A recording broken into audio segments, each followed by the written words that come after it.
Welcome back everyone. सो आज हम पढ़ेंगे 10th to 12th अप्रैल 2021 का न्यूज़लेटर जर्नल वीडियो और जो भी इंपॉर्टेंट टॉपिक्स है उनको काफ़ी अच्छे से कवर किया गया है यहाँ पर। So let's start.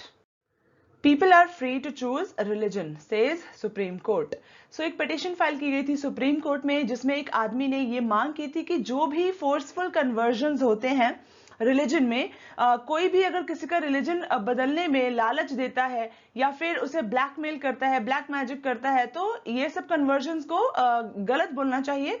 So supreme court ने उसी का आंसर देते हुए कहा है कि people are free to choose their religion और ये एक फंडामेंटल राइट भी है लोगों का अंडर आर्टिकल 25, जिसमें बोला गया है कि constitution provides to freely profess practice propagate religion, और इसके कुछ रिस्ट्रिक्शंस है। This right is not absolute, लेकिन इसके रिस्ट्रिक्शंस भी है, जैसे पब्लिक ऑर्डर हो गया, मोरालिटी हो गई और हेल्थ हो गया। तो कंक्लूजन क्या निकलता है कि रिलीजियस फेथ जो है is a part of the fundamental right to privacy. MS Swaminathan felicitated for work towards TB eradication. So agricultural scientist जो हैं MS स्वामीनाथन, उन्हें कंट्रीब्यूशन जो उन्होंने कंट्रीब्यूशन दिया है इरेडिकेशन करने के लिए ट्यूबरक्लोसिस का, उसके लिए उन्हें सम्मानित किया गया है।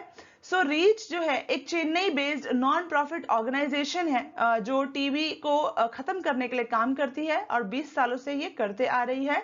सो इसने एक वर्चुअल इवेंट जो है वो ऑर्गेनाइज किया था at which Professor Swaminathan was its founding chair, और यहाँ पे फेलिसिटेट किया गया है उनको।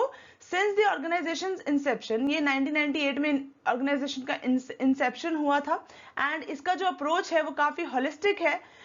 जैसे कि जो कम्युनिटीज होती है, कम्युनिटीज को काफी एंगेज किया जाता है और प्राइवेट सेक्टर को भी काफी एंगेज किया जाता है कि दोनों की मदद से हर एक लेवल पर इसको हम अच्छे से टीबी को इरेडिकेट करने में हमें हेल्प मिल सके।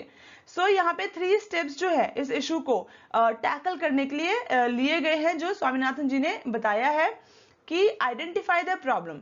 सबसे पहले प्रॉब्लम को आइडेंटिफाई करो, understand the nature of the issue and mobilise and organise people. Third is a very मतलब तीनों ही स्टेप इंपॉर्टेंट है, लेकिन थर्ड जो है ये काफी ज्यादा सहायक भी है, to work towards the common goal of TB elimination. So he said that TB elimination needed more than a biomedical approach. Nutrition, gender, livelihood issues also needed to be addressed. Eradication of TB, अब जो prelims के लिए हमारे important points हैं वो है कि national TB elimination programme जो है ये एक पब्लिक हेल्थ इनिशिएटिव है of the government of India, जो ऑर्गेनाइज करती है एंटी टीबी एफर्ट्स। एंड ये जो फंक्शन है कैसे करता है, एक फ्लैगशिप कंपोनेंट है ये नेशनल हेल्थ मिशन का, और टेक्निकल और मैनेजेरियल लीडरशिप प्रोवाइड कराता है to anti tuberculosis activities in the country. जो भी कंट्री में एक्टिविटीज होंगी टीबी को टैकल करने के लिए वो नेशनल हेल्थ मिशन के अंडर होगी। And India is committed to eliminating tuberculosis. India से 2025 तक टीबी को इरेडिकेट या एलिमिनेट करने की बात की जा रही है। ग्लोबल टारगेट जो है WHO का वो है 2030 का, लेकिन इंडिया 5 साल पहले ही इसे खत्म करना चाहती है। एंड टीबी रिपोर्ट जो है ये एक एनुअल टीबी रिपोर्ट है by the ministry of health and family welfare. So ये इंपॉर्टेंट है प्रीलिम्स पॉइंट ऑफ व्यू से। India does have a refugee problem. So ये जो रेफ्यूजी प्रॉब्लम आई है, तो जैसा हमें पता है कि इंडियन ट्रेडिशन जो रहा है उसने हमेशा से रेफ्यूज दिया है। जो भी लोग परेशान रहे हैं, जो भी अपनी कंट्री से भाग के हमारी कंट्री में पनाह लेने आए हैं, तो इंडिया का ऐसा कल्चर रहा है कि हमने हमेशा खुले हाथों से वेलकम किया है सबका। सो अगर देखें आसपास की नेबरिंग कंट्रीज में, तो या चाहे वो बांग्लादेश से आए रेफ्यूज हो या फिर नेपाल से आए रेफ्यूजी हो, तो उन सबको बहुत अच्छे से हमने वेलकम किया है। लेकिन अभी जो प्रॉब्लम चल रही है इलीगल माइग्रेशन की फ्रॉम द नेबरिंग कंट्रीज, उसको क्या बोल रहे हैं कि उसे खत्म करने की जरूरत है, क्योंकि सिक्योरिटी रीजंस जो हैं उससे पोटेंशियल सिक्योरिटी इंप्लीकेशंस होते हैं। इस वजह से हमारे जो सोशियो पॉलिटिकल फैब्रिक है कंट्री की, उसे काफी थ्रेट मिलता है इलीगल इमिग्रेशन से। ओके, एंड जो पॉलिसीज और रेमेडी है जिससे हम इन इश्यूज को डील कर सकें, तो उसके लिए काफी लैक ऑफ क्लैरिटी है और पॉलिसी यूटिलिटी, मतलब कि एक तो हम उनको वेलकम कर रहे हैं, तो बाद में जो हमारी कंट्री में सिक्योरिटी या थ्रेट्स आ रहे हैं because of the immigration, illegal immigration, वो चीज तो है ही, साथ ही साथ हमारे पास पॉलिसीज और रेमेडीज भी नहीं है ताकि हम अच्छे से इन सब इश्यूज से डील कर सके, ताकि कोई प्रॉब्लम ना हो। सो जो मेन रीजन है towards illegal immigrants and refugees is confused. हमारे कंट्री में जो पॉलिसी है towards illegal immigrants and refugees वो काफी कंफ्यूज्ड है, क्योंकि इंडियन लॉ जो है वो सिर्फ एक सिंपल डेफिनेशन बताता है फॉरेनर की। फॉरेनर क्या होते हैं? एक पर्सन जो सिटीजन नहीं है इंडिया के, और ये डेफिनेशन कहाँ दी गई है? फॉरेनर्स एक्ट 1946 में दी गई है। सो अब अगर देखा जाए तो इलीगल इमिग्रेंट्स कौन होते हैं? सो इलीगल इमिग्रेंट्स वो होते हैं लोग जो माइग्रेट करते हैं in violation of the immigration law of that country, या फिर जो कंटिन्यूड रेजिडेंस, मतलब वो लगातार रहते हैं किसी और कंट्री में without the legal right to live in that country, तो ये इलीगल इमिग्रेंट्स होते हैं। एंड रेफ्यूजीज कौन होते हैं? सो रेफ्यूजीज जो होते हैं वो ऐसे लोग होते हैं जिनको फोर्स किया जाता है उनकी कंट्री छोड़ने का, या तो वॉर की वजह से, या परसिक्यूशन, या नेचुरल डिजास्टर, मतलब क्लाइमेट चेंज की वजह से, मतलब जिस भी तरीके से अगर वो फोर्सफुली अपना कंट्री छोड़ते हैं तो उन्हें हम रेफ्यूजीज बोलते हैं। तो हमारा जो एक्ट है फॉरेनर्स एक्ट, ये क्लियरली डिफाइन नहीं करता है, पहली चीज ये हो गई। फंडामेंटल डिफरेंसेस हैं इलीगल इमिग्रेंट्स और रेफ्यूजीज में, क्योंकि जो इंडिया है वो लीगली इल इक्विप्ड है ताकि ये सेपरेटली डील कर सके इन सब लीगल प्रोविजन से।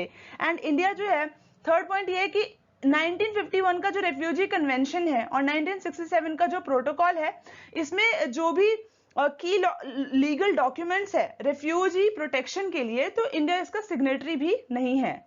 सो ये दिक्कतें आ रही हैं। सो अभी हमें क्या करने की जरूरत है? तो एक नया डोमेस्टिक लॉ लाने की जरूरत है ताकि जो भी प्रॉब्लम्स हैं वो उसे हम सॉल्व कर सके। और जो प्रॉब्लम है CAA में वो काफी ज्यादा डिस्क्रिमिनेटरी है इन नेचर, एंड ये जो डिस्क्रिमिनेटरी लॉ है इससे जो रेफ्यूजीज के जो कंसर्न्स हैं वो उससे प्रॉब्लम सॉल्व नहीं होगी, और प्रोटेक्शन भी रेफ्यूजीज को नहीं दी जाएगी उससे। सो एक डोमेस्टिक रेफ्यूजी लॉ जो है वो अलाउ करना चाहिए ताकि एक टेम्परेरी शेल्टर और वर्क परमिट जो है हम रेफ्यूजीज को दे सकें। और ये क्रूशियल भी है बिकॉज अगर हमारे पास प्रॉपर लीगल मेजर्स नहीं है, रेफ्यूजी डॉक्यूमेंटेशन नहीं है, वर्क परमिट नहीं है, और तो रेफ्यूजीज क्या करेंगे कि वो इलीगल इमिग्रेंट्स बन जाएंगे दूसरे तरीके यूज कर करके। सो इंडियन गवर्नमेंट को जो है एक काफी डिस्टिंक्शन बनाने की जरूरत है जिसमें temporary migrant workers, illegal migrants जो है, रेफ्यूजीज जो हैं, इन सब से डील करने के लिए प्रॉपर लीगल और इंस्टीट्यूशनल मैकेनिज्म्स होने चाहिए। हमें पता होना चाहिए कि कौन सा इंसान रेफ्यूजी है, इलीगल माइग्रेंट्स है, इनके साथ हमें क्या करना है और किस तरीके से इनके वेलफेयर का ख्याल रखना है, क्योंकि इंडिया हमेशा से ही वेलकम करता आया है, पनाह देता आया है रेफ्यूजीज को। सो हमें ये कंटिन्यू करना चाहिए अपना ट्रेडिशन, जो भी हमारी ट्रेडिशनल प्रैक्टिस है, सो इसे कंटिन्यू करना चाहिए। एंड ताकि इससे जो प्रोटेक्ट कर सके रेफ्यूजीज को या फिर इलीगल इमिग्रेशन जो है उसको भी स्टॉप कर सके, तो काफी हमें इसमें हेल्प मिलेगी। Time test ties. सो अभी रिसेंटली फॉरेन मिनिस्टर जो हैं इंडिया के और रशिया के, उनकी मीटिंग हुई है। सो ये मीटिंग क्यों हुई है? ताकि प्रेपरेशंस किए जा सके for upcoming visit of Russian president Vladimir Putin for the annual summit. तो ये जो समिट होगा इसमें जो भी बायलैटरल फ्रंट पे हैं दोनों साइड्स का जो भी प्रोग्रेस हुआ है on strategic cooperation in energy, nuclear, space sectors, so और फ्री ट्रेड एग्रीमेंट जो है यूरेशियन इकोनॉमिक यूनियन के साथ, इन सब पे बातें होंगी जो भी प्रोग्रेसेस हुए हैं। तो यूरेशियन इकोनॉमिक यूनियन जो है उसमें कौन कौन से कंट्रीज है? सो अर्मेनिया है, बेलारूस है, कजाकिस्तान है, किर्गिस्तान है एंड रशिया है। तो इसके ऊपर भी चर्चा होगी। एंड जो manufacturing of Russian military equipment है इसमें भी काफी ज्यादा इस पे बात की जाएगी। जो रशिया है वो ओनली पार्टनर है जो सप्लाई करता है इंडिया को कटिंग एज मिलिट्री टेक्नोलॉजी। सो काफी इंपॉर्टेंट ये एक पार्टनर है। एंड दोनों मिनिस्टर्स जो हैं उन्होंने अपनी कमिटमेंट दिखाई है to the defence partnership as well as avenues for more investment. कहां पे ये इन्वेस्टमेंट होंगी? International north south transport corridor and the Chennai Vladivostok eastern maritime corridor. यहाँ पे दोनों मिनिस्टर्स ने अपनी जो कोऑपरेशन है वो आगे बढ़ाने की बात की है, चर्चा की है। सो इस मीटिंग में काफी डाइवर्जेंट टॉपिक्स पे भी बात हुई है एंड कन्वर्जेंट टॉपिक्स पे भी, मतलब इंडिया और रशिया जो है वो किन टॉपिक्स पे अभी तक एक जैसा सोचते हैं या एक जैसे स्टेप्स लेने की कोशिश करते हैं और किन टॉपिक्स पे उनके बीच में मतभेद है। सो ये जो इंडो पैसिफिक स्ट्रैटेजी है, जिसमें कि जो ओशियानिक रीजन है हमारे इंडिया का, तो इंडिया जो प्रेफर करती है वो इंडो पैसिफिक स्ट्रेटजी प्रेफर करती है, लेकिन रशिया जो है वो प्रेफर करती है एशिया पैसिफिक। सो ये कॉन्टिनेंटल बेस्ड हो गया Asia Pacific and Indo based is oceanic based हो गया। सो यहाँ पे काफी डाइवर्जेंस हैं दोनों के बीच में। एंड जो मिलिट्री अलायंसेज है इन एशिया में, सो मिस्टर लैवरोव ने बोला है कि both sides agreed that military alliances जो है एशिया में are inadvisable and counter productive. And जो रशिया का जो एक स्टैंड है कि तालिबान को वहां पे पावर शेयरिंग में लाया जाए, ये काफी डिफरेंट है इंडिया के स्टैंड से, क्योंकि इंडिया हमेशा पुश करती है फॉर अ डेमोक्रेटिक अफगानिस्तान। सो अफगानिस्तान के ऊपर भी बात हुई है इस मीटिंग में। आउटकम क्या रहा है इस मीट का?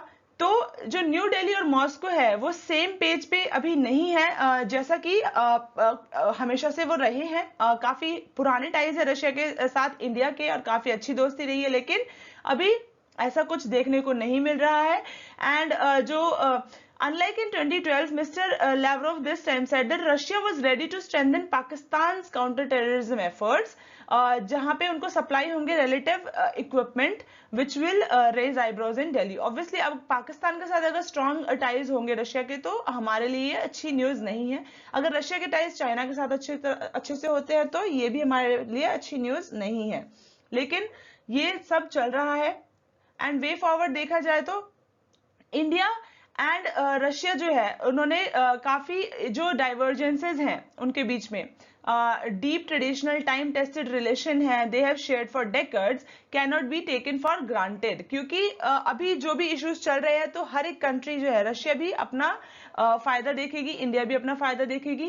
एंड जितना जल्दी हो सके इनको समझना चाहिए कि दोनों का साथ रहना बहुत जरूरत है। और जो दोस्ती का एक रिश्ता है जो रशिया और इंडिया के बीच में चला आ रहा है, तो इसको हमें कैरी फॉरवर्ड करने की जरूरत है। सो इसलिए ताकि दोस्ती में कोई स्ट्रेन ना आए या फिर कोई दिक्कत ना आए, तो हमें कुछ ऐसे स्टेप्स लेने चाहिए जिससे कि दोनों कंट्रीज के बीच में कोऑपरेशन और सपोर्ट हमेशा बना रहे। सो ये वे फॉरवर्ड बताया जा रहा है। Prelim bytes. So nano sniffer, it is the world's first microsensor based explosive trace detector, और ये nano sniff टेक्नोलॉजीज द्वारा डेवलप की गई है, IIT बॉम्बे इंक्यूबेटेड स्टार्टअप है ये एक। एंड यहाँ पे ये एक्सप्लोसिव को डिटेक्ट कर सकता है विद इन 10 सेकेंड्स। एंड जो भी मिलिट्री, होममेड और कन्वेंशनल एक्सप्लोसिव है, इन सबको भी ये डिटेक्ट कर सकता है। नैनोग्राम क्वांटिटीज जो है एक्सप्लोसिव्स की, उनको भी कर सकता है। मधु क्रांति पोर्टल, ये जो है इसका एम क्या है पोर्टल का, कि इंक्रीज लाई जा सके इनकम ऑफ फार्मर्स में, एम्प्लॉयमेंट जनरेट की जा सके और एक्सपोर्ट में इंक्रीज की जा सके। सो मधु क्रांति पोर्टल जो है नेशनल बी बोर्ड का एक इनिशिएटिव है। बी और मधु, आप ये दोनों को रिलेट कर सकते हैं। ओके, तो प्रीलिम पॉइंट ऑफ व्यू से काफी इंपॉर्टेंट है। एंड ये पोर्टल है ये डेवलप किया जा रहा है for online registration to achieve traceability source of honey and other beehive products on a digital platform. CRPF व्हेलर डे जो है वो 9 अप्रैल को मनाया जाता है। 11 अप्रैल। So dolphin boom in Odisha's Chilika Lake. So wild life wing जो है state forest and environment department, उन्होंने फाइनल डेटा रिलीज किया है ऑन द डॉल्फिन सेंसस, जो कि जनवरी फरवरी में कंडक्ट किया गया था। इसमें काफी ज्यादा ग्रोथ देखने को मिली है डॉल्फिन के नंबर्स में। और जो चिलिका में डॉल्फिन का जो पॉपुलेशन है, जो लार्जेस्ट ब्रैकिश वाटर लेक है चिलिका लेक उड़ीसा कोस्ट के साथ, सो यहाँ पे डबल हुई है लास्ट ईयर से। सो 3 स्पीशीज जो है उन्होंने काफी ज्यादा दिखाया है population, bottle nose, humpback dolphins and Irrawaddy. So ये है 3 स्पीशीज जिनमें साइज में ग्रोथ आई है। एंड साइजेबल ग्रोथ यहाँ पे भी पॉपुलेशन में देखने को मिली है इरावाडी डॉल्फिन्स के, जो चिलिका लेक में बहुत कॉमनली पाई जाती है। सो हाईएस्ट ग्रोथ जो है वो कहाँ हम्बैक डॉल्फिन्स में देखने को मिली है। इरावदी डॉल्फिन देखी जाए तो ये कोस्टल एरियाज में पाई जाती है in South and South East Asia in 3 rivers के नाम है इरावदी हो गया Myanmar, Mahakam Indonesian Borneo and Mekong China. So IUCN का स्टेटस जो है वो है एंडेंजर्ड। सो बॉटल नोज जो है डॉल्फिन वो क्यों जाने जाते हैं, क्योंकि ये इंटेलिजेंट और कैरिस्मेटिक स्टार्स हैं ऑफ मैनी एक्वेरियम शोज। सो इनका IUCN स्टेटस जो है वो लीस्ट कंसर्न है एंड इनका जो कर्व्ड माउथ है ये अपीयरेंस देता है फ्रेंडली परमानेंट स्माइल का एंड ये काफी ज्यादा इनको ट्रेनिंग दी जाती है to perform complex tricks. Humpback dolphin जो है वो कैरेक्टराइज कैसे की जाते हैं by the conspicuous humps and elongated dorsal fins, जो कि जो एडल्ट्स होते हैं स्पीशीज के उनके बैक पे पाए जाते हैं एंड ये वेस्ट अफ्रीका के शोर्स के पास पाए जाते हैं एंड इंडियन ओशन और साउथ अफ्रीका टू ऑस्ट्रेलिया यहाँ भी पाए जाते हैं। IUCN का जो स्टेटस है वो क्या है, वल्नरेबल है। Indus and Ganges river dolphins are 2 different species. So detailed analysis जो है साउथ एशियन रिवर डॉल्फिन्स का, उसने ये रिवील किया है कि जो इंडस और गैंजेस रिवर में डॉल्फिन्स पाए जाते हैं वो एक नहीं बल्कि 2 सेपरेट स्पीशीज हैं एंड इनको 2 सब स्पीशीज में भी क्लासिफाई किया जाता है under Platanista gangetica and this needs a revision. अब इसे रिविजन करने की जरूरत आ चुकी है। सो जो स्टडी की गई थी उसमें बताया गया है कि ये जो डॉल्फिन्स है ये they may have diverged around 5,50,000 years ago and जो इंटरनेशनल टीम है जिन्होंने इनकी body growth, skull morphology, tooth counts इन सबको स्टडी किया है, उन्होंने पब्लिश की है findings last month Marine Mammal Science में। सो DNA एनालिसिस किया गया था, इसमें देखा गया है कि जब इनके DNA पे देखा गया है तो काफी क्लियर था कि गैंजेस डॉल्फिन और जो इंडस डॉल्फिन है वो बहुत डिफरेंट है। सो यहाँ शेयरिंग ऑफ सैंपल्स जो है और डेटा जो है बिटवीन कंट्रीज वो चैलेंजिंग क्यों हो जाता है, क्योंकि गैंजेस डॉल्फिन जो है वो शेड्यूल 1 में है under the Indian wild life protection act 1972 और एनेक्सर 1 में भी है convention on international trade in endangered species, जिसे हम साइट्स भी बोलते हैं। सो इसलिए भी इनको ये काफी इंपॉर्टेंट हो जाता है कि इनका जो भी डेटा और सैंपल है उसे शेयर करना चैलेंजिंग है। इसका ये अगर इनको ये स्टेटस दिया गया है इन शेड्यूल्स और एनेक्सर के अंदर, तो इसका क्या मतलब हुआ कि कोई भी टिश्यू और जो सैंपल है वो फॉरेन कंट्रीज में विदाउट साइट्स परमिशन नहीं दी जा सकती है, या जो भी कॉम्पिटेंट अथॉरिटी है ऑफ गवर्नमेंट ऑफ इंडिया। सो बिना परमिशन के इन्हें कुछ भी इनका सैंपल या टिश्यू नहीं किसी को ट्रांसफर किया जा सकता है। सो और यहाँ ये जो एनिमल्स होते हैं, ये जो डॉल्फिन्स हैं, इनको डेड फाइंड करना बहुत अनकॉमन है, क्योंकि या तो ये नीचे पानी में बिल्कुल चले जाएंगे या फिर ये फ्लोट करते रहते हैं। सो ये काफी दिक्कत हो जाती है इनका सैंपल कलेक्ट करने में। कंजर्वेशन स्टेटस देखें तो Indian and Ganges river dolphin जो Indus and Ganges river dolphin जो है both are classified as endangered species by the IUCN। Okay, काफी इंपॉर्टेंट पॉइंट है। सो फिजिकल बैरियर्स क्या हैं, डैम्स, ब्रिजेस हैं जो क्रिएट किए जाते हैं रिवर्स के पास, उससे क्या होता है जो जीन फ्लो होता है वो काफी कम हो जाता है, जिससे कि ये स्पीशीज जो है वल्नरेबल हो रही हैं। रिवर फ्लो जो है वो भी डिक्लाइन हो रहा है बहुत जल्दी, क्योंकि जो रिवर्स हैं वो दूसरी तरफ डाइवर्ट की जा रही हैं, जिससे डॉल्फिन के हैबिटेट को अफेक्ट हो रहा है। एंड जो डॉल्फिन्स को हंट करते थे और उनके जो ऑयल को एज बेट यूज करते थे, but do that practice of directed killing has stopped and they are not being hunted internationally, they end up as accidental catches. Mechanised boats जो है उससे भी काफी इंजरी होती है डॉल्फिन्स को, और जो both point and non point sources of pollution है वो भी अफेक्ट कर रहे हैं डॉल्फिन हैबिटेट को। सो इंडियन गवर्नमेंट जो है it has given legal protection to dolphin, more ground action and close work with local communities are needed to help them survive. यही एक वे फॉरवर्ड भी है और एक हमारा सबका हमें कोऑपरेट करना चाहिए और सपोर्ट भी करना चाहिए और कंजर्व करना चाहिए, ताकि डॉल्फिन्स की जो स्पीशीज है ये हम वल्नरेबल ना बना दें इन्हें और ये खत्म ना हो जाए। The abolition of FCAT। So अभी जो tribunals reforms, rationalisation and condition of service ordinance 2021 आया है, जिसे ministry of law and justice ने इशू किया है, उसके तहत जो फिल्म सर्टिफिकेशन एपेलेट ट्रिब्यूनल है उसको स्क्रैप किया जाएगा, उसे बंद किया जाएगा। और ये क्या थी, ये एक स्टैट्यूटरी बॉडी थी FCAT जो सेटअप की गई थी ताकि जो फिल्म मेकर्स की अपील है, जो CBFC से वो डिसीजंस आते हैं, CBFC जब कोई फिल्म को पास करती है, सबसे पहले कोई भी फिल्म CBFC के पास जाती है, तो अगर वो काफी कट्स वगैरह कुछ कर दे या किसी फिल्म में बहुत ज्यादा बोल दे कि ये पास होने लायक नहीं है, हम इसे सर्टिफाई नहीं कर सकते हैं, तो वो जो फिल्म है फिर वो फिल्म लेके जाते हैं FCAT के पास। फिल्म मेकर्स अपनी फिल्म को FCAT के पास लेके जाते थे ताकि यहाँ पे उनको इंसाफ मिल सके। ये एक एपेलेट ट्रिब्यूनल है। फिर ये केसेस यहाँ पे सुने जाते थे और बहुत बार ऐसा भी हुआ है कि जो CBFC ने फिल्म्स को रिलीज होने के लिए बंद कर दिया था, वो FCAT ने बोला कि ओके आप इसे रिलीज कर सकते हैं विदाउट एनी कट्स। सो ये FCAT का फंक्शन था, जो कि अब क्या है कि इसे बंद कर दिया गया है, तो ये अपना परफॉर्म नहीं कर पाएगी फंक्शंस। और ऐसा क्यों है, क्योंकि ये जो ऑर्डिनेंस आया है 2021 का, इसकी वजह से जितने भी एपेलेट ट्रिब्यूनल्स हैं इनको बंद किया जाएगा ताकि जुडिशियल बॉडीज जो हैं वो फंक्शन कर सके इनकी जगह पर। सो बाकी 8 एपेलेट अथॉरिटीज हैं उनको भी डिसबैंड कर दिया गया है with immediate effect. And amend किया गया है सिनेमेटोग्राफ एक्ट 1952 को, एंड इसमें जो ट्रिब्यूनल वर्ड है उसको रिप्लेस किया गया है विद हाई कोर्ट। मतलब इसका क्या हुआ कि अब हाई कोर्ट जो है वो इनकी जो भी गुहार है वो सुनेगी जो फिल्म मेकर्स हैं।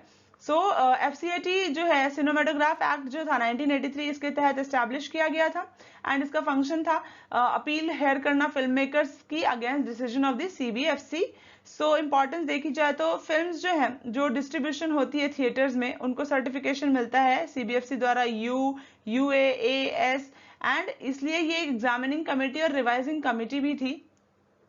सो FCAT का जो सबसे बड़ा एक एम था उसे एस्टैब्लिश करने का, वो था reduce the burden on courts by functioning as an appellate body. तो ये सबसे इंपॉर्टेंट इसका काम था। लेकिन अभी जो ये अबॉलिश हो गया है, ये रीजन क्यों है, क्योंकि जो ये मूव लिया गया अबॉलिश करने का जो बाकी ट्रिब्यूनल्स के साथ, वो क्यों लिया गया, जो मद्रास बार एसोसिएशन और यूनियन ऑफ इंडिया का एक जजमेंट था उसकी वजह से ये लिया गया है। And it directed the government to constitute a national tribunals commission, एक नेशनल ट्रिब्यूनल्स कमीशन बनाया जाएगा। इसमें जो कोर्ट है उसने एक्सप्रेस किया जो फंक्शनिंग ऑफ ट्रिब्यूनल है इसे काफी स्ट्रेंथन किया जाएगा ताकि गवर्नमेंट जो है वो एडवांटेज ना ले सके of the order and take shelter under it. अभी क्या होगा कि जब FCAT को बैन कर दिया गया है तो इससे सबसे बड़ा डिसएडवांटेज ये है कि जो कोर्ट्स हैं हमारे, जिनके पास ऑलरेडी बहुत सारे केसेस होते हैं, उनके पास और भी ज्यादा केसेस हो जाएंगे और ये ओवरबर्डन हो जाएंगे इन केसेस द्वारा भी जो FCAT के पास पहले जाया करते थे। सो इस वजह से जो है काफी ग्रेटर रोल प्ले करने को होगा कोर्ट्स के पास, एंड जो रोल FCAT परफॉर्म करती थी पहले, अब वो कोर्ट्स परफॉर्म करेंगे। तो ये एक बड़ा ड्रॉबैक है। प्रीलिम बाइट्स, चिलिका लेक जो है एशिया का जो लार्जेस्ट और वर्ल्ड सेकेंड लार्जेस्ट लगून है। It lies on the east coast of India in the state of Odisha. 1981 में चिलिका लेक को डेजिग्नेटेड किया गया था first Indian wetland of international important Ramsar convention के थ्रू। एंड मेजर अट्रैक्शन जो Irrawaddy dolphins हैं जो यहाँ पाए जाते हैं। CSIR national environmental engineering research institute, तो ये एक रिसर्च इंस्टीट्यूट है जो गवर्नमेंट द्वारा क्रिएट और फंड की जाती है। It was established in Nagpur in 1958 ताकि फोकस किया जा सके water supply, sewage disposal, communicable diseases and industrial pollution और ऑक्यूपेशनल डिजीजेज जो है इनको भी पोस्ट इंडिपेंडेंट इंडिया में जो है जो भी प्रॉब्लम्स आई है इनको इस पे काम किया जा सके। एंड एक पायनियर लेबोरेटरी है in the field of NEERI, जो है एक पायनियर लेबोरेटरी है in the field of environmental science and engineering और पार्ट ऑफ CSIR भी है ये नीरी। सो नीरी के 5 जोनल लेबोरेटरीज हैं, चेन्नई, दिल्ली, हैदराबाद, कोलकाता एंड मुंबई। नीरी जो है ministry of science and technology के अंडर आती है। नेशनल ट्रिब्यूनल्स कमीशन, ये एक इंडिपेंडेंट बॉडी है जो सुपरवाइज करेगी अपॉइंटमेंट्स के एंड फंक्शनिंग की ट्रिब्यूनल्स के, और साथ ही साथ ये कंडक्ट करेगी डिसिप्लिनरी प्रोसीडिंग्स जो भी मेंबर ऑफ ट्रिब्यूनल है उनके अगेंस्ट, एंड एडमिनिस्ट्रेटिव और जो इंफ्रास्ट्रक्चरल नीड्स है ट्रिब्यूनल्स के, उसको भी अप्रोप्रिएट मैनर में देखेगी। वर्ल्ड होम्योपैथी डे जो है 10 अप्रैल को मनाया जाता है। ये जो डे है ये मार्क करता है इंपॉर्टेंस ऑफ होम्योपैथी और इसका जो कंट्रीब्यूशन है in the world of medicine. और ये जो डेट है ये बर्थ एनिवर्सरी है of doctor Christian Friedrich Samuel Hahnemann, जो एक जर्मन फिजिशियन थे एंड फाउंडर ऑफ होम्योपैथी भी हैं।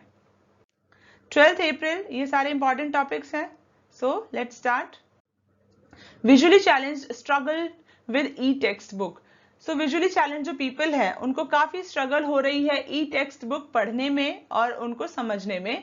जो विधि सेंटर फॉर लीगल पॉलिसी है उसने रिलीज की है अपनी रिपोर्ट, जो भी चैलेंजेस फेस किए जा रहे हैं स्टूडेंट्स द्वारा। सो ये जो ई टेक्स्ट बुक होती हैं, जो कि वर्चुअल प्लेटफॉर्म है हमारे गवर्नमेंट का दीक्षा, जहाँ पे सारे रिसोर्सेज जो है डिजिटल एजुकेशन के वो प्रोवाइड कराए जाते हैं, वो फुली एक्सेसिबल नहीं है उनको, क्योंकि जो भी हाफ ऑफ द एनसीईआरटीज है दीक्षा पर वो एक्सेसिबल ही नहीं है उनको, और काफी ज्यादा प्रॉब्लम होती है उन्हें नेविगेट करने में इस प्लेटफॉर्म पे बुक्स को। सो पावर पॉइंट प्रेजेंटेशन जो है जूम क्लासेस के लिए जब वो स्टूडेंट्स को भेजी जाती है तो वो पीडीएफ फॉर्मेट में होती है और वो रीडेबल नहीं होती है। सो एनसीईआरटी टेक्स्ट बुक्स जो हैं वो भी काफी पार्टली रीडेबल होती हैं। हिंदी और संस्कृत बुक्स है वो तो बिल्कुल भी रीडेबल नहीं होती हैं। सो डिफरेंट स्क्रिप्ट्स जो है यूज किए जाते हैं फॉर डिफरेंट लैंग्वेजेस, जो कि स्क्रीन रीडिंग सॉफ्टवेयर है वो रीड नहीं कर पाता है। इससे इनको काफी दिक्कतों का सामना करना पड़ रहा है। एंड इस वजह से जो मटेरियल्स है, लिंक्स जो है मटेरियल के, वो भी डाउनलोड करने में काफी दिक्कतों का सामना करना पड़ रहा है इनको। सो ये सारी प्रॉब्लम्स आ रही हैं ई टेक्स्ट बुक के साथ। तो ये गवर्नमेंट जो है जल्दी से जल्दी इनकी प्रॉब्लम्स को हल करे, सॉल्व करे। Centre to certify shrimp farms. So central government ने एक नई स्कीम लॉन्च की है ताकि जो हैचरीज है और जो फार्म्स है उसमें गुड एक्वाकल्चरल प्रैक्टिसेस को अडॉप्ट किया जाए। एम क्या है इसका कि कॉन्फिडेंस जो है वो बॉल्स्टर किया जाए, बिल्ड किया जाए इंडियाज फ्रोजन श्रिम्प प्रोड्यूस में, क्योंकि ये कंट्रीज की biggest sea food export item है। इंडिया का जो एक्सपोर्ट है फ्रोजन श्रिम्प का वो $5 बिलियन था 1920 में, और ये यूएस और चाइना में सबसे ज्यादा जाता है क्योंकि ये इंडिया के बिगेस्ट बायर्स हैं। सो ये जो दिक्कत आ रही है, जो कॉम्बिनेशन ऑफ फैक्टर्स है एक्सपोर्ट वॉल्यूम को वो हर्ट कर रहा है, वो क्या है कि जो कंटेनर शॉर्टेजेस हैं और जो सी फूड कंसाइनमेंट है वो रिजेक्ट होते हैं काफी बार बिकॉज ऑफ सेफ्टी कंसर्न्स। तो इस वजह से ये दिक्कतों का इनको सामना करना पड़ रहा है, फेस करना पड़ा है इन्हें प्रॉब्लम्स का। सो शफरी स्कीम जो है एक सर्टिफिकेशन स्कीम है फॉर एक्वाकल्चरल प्रोडक्ट, जो कि marine product export development authority द्वारा डेवलप की गई है। शफरी एक संस्कृत वर्ड है जिसका मतलब है superior quality of fishery product suitable for human consumption, and ये बेस्ड है united nation food and agriculture organisation technical guidelines के ऊपर ऑन एक्वाकल्चर सर्टिफिकेशन। ये एंड विल हैव 2 कंपोनेंट्स, इसके 2 कंपोनेंट्स होंगे। एक सर्टिफाई करना हैचरीज को for the quality of seeds and separately approving shrimp farms that adopted the requisite good practices.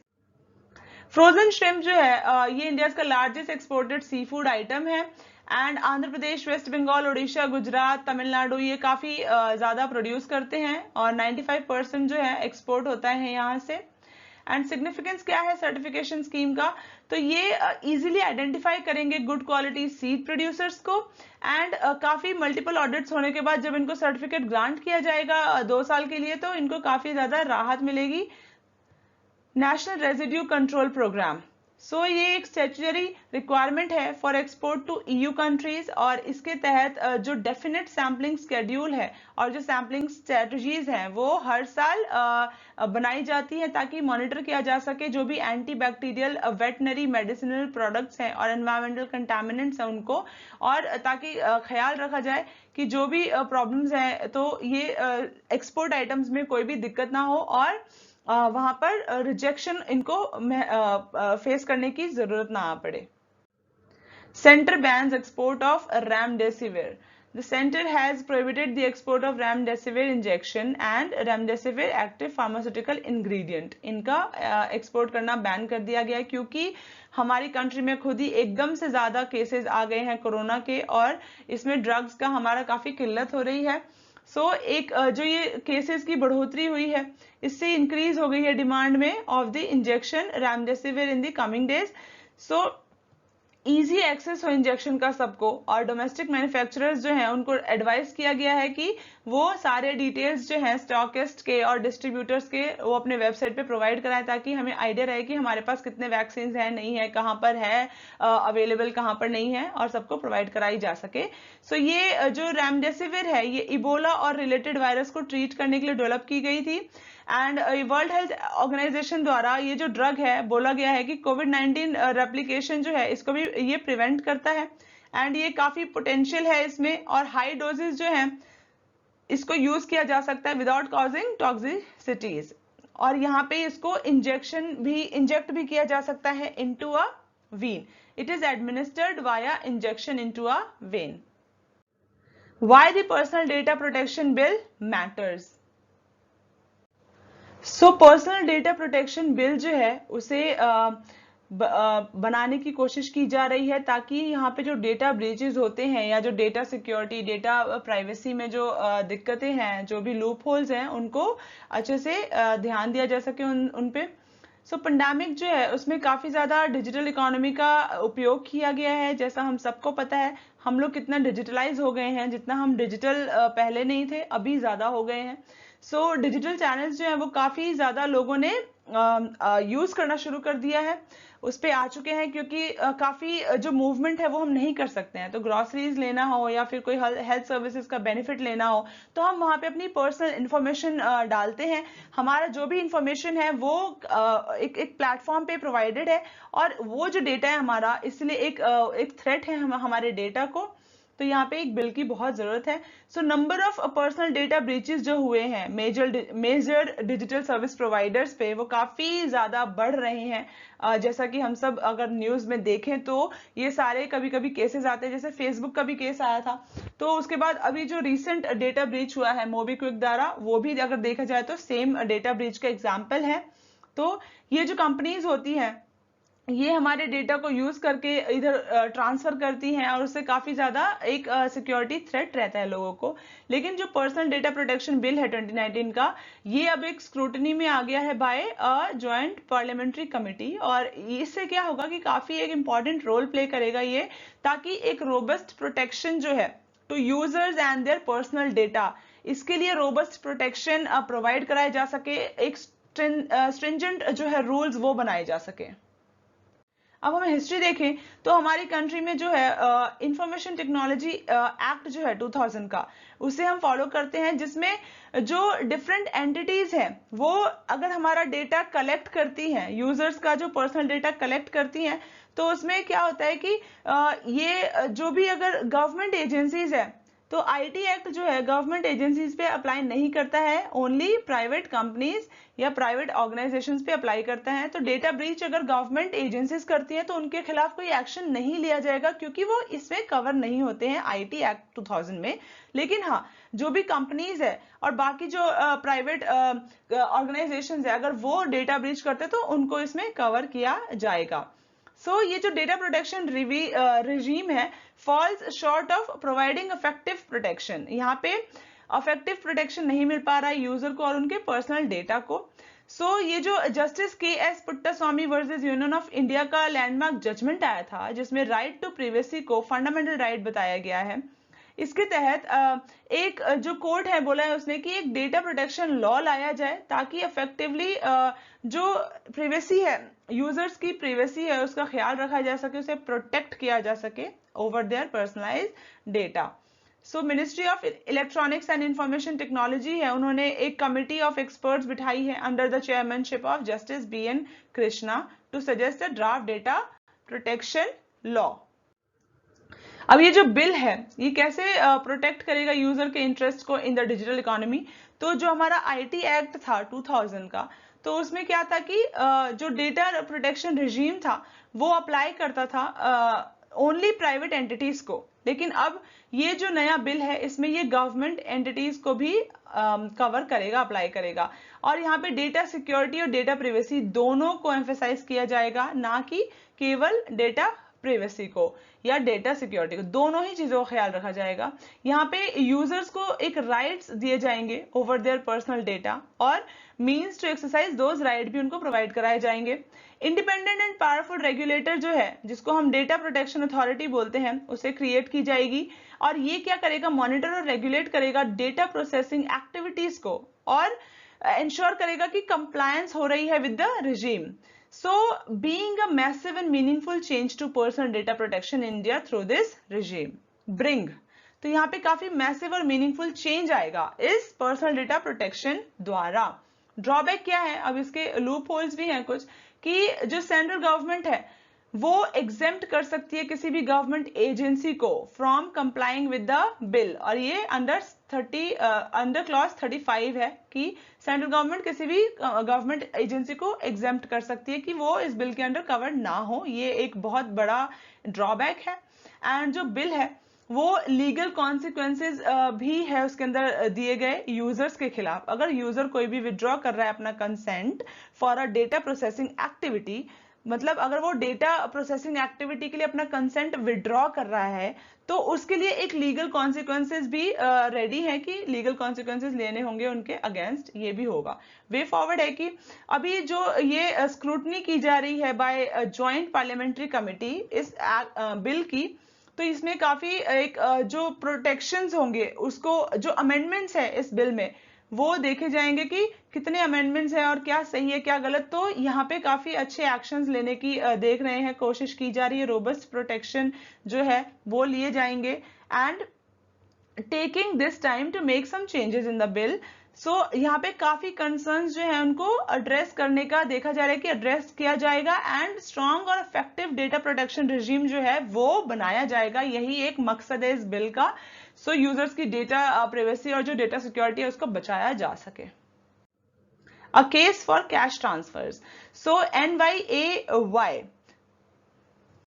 न्यूनतम आय योजना जो कि एक प्रपोज्ड सोशल वेलफेयर प्रोग्राम थी, जो इंडियन नेशनल कांग्रेस ने 2019 के जनरल इलेक्शन मैनिफेस्टो में बोला था कि अगर हम जीतते हैं तो न्यूनतम आय योजना हम निकालेंगे, जिसके तहत एक मंथली ट्रांसफर ऑफ 6000 होगा हर एक घर को जो गरीबी रेखा से नीचे आता है।